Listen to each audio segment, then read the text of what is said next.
Consider the point P on the unit circle with coordinates x, y in quadrant 2. Which of the following values are equivalent to x? So it gives me a bunch of cosines, fun stuff, and it gives me a point, unit circle, makes life a lot easier. Let's explain what cosine is before we do too much. Now get rid of SOHCAHTOA thoughts and have this memorized instead. Cos theta is going to be x over r. X being the x-coordinate, r being the radius of your unit circle. Now, since this is a unit circle, we can assume that r is 1. So cos theta is x over 1, or just x.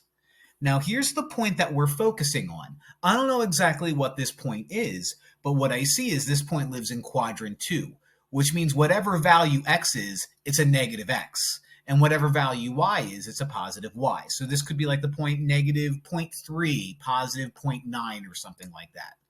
So let's take a look at issue number 1. Issue number 1 wants cos theta. Well, in this case, cos theta is going to be my x value. My x value is negative, so cos theta is negative x. They want regular x, so 1 is not an option.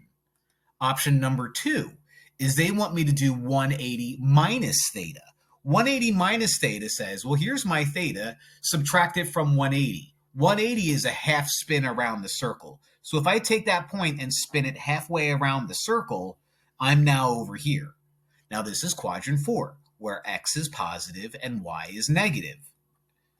So cos 180 minus theta, cos 180 minus theta is going to be whatever my x value is. My x value in this case is positive, which means 2 will work in this case. Now 3, let's not overthink it. 3 is pretty easy. 3 is asking 360 minus theta. Well, here's my original point. If I spin this or subtract this from 360, I'm literally taking it and moving it one full circle, which means I land on this original point. So 3 is 1. And if 1 is no good, then 3 is no good, which means 2 is my only option that will make sense. The end.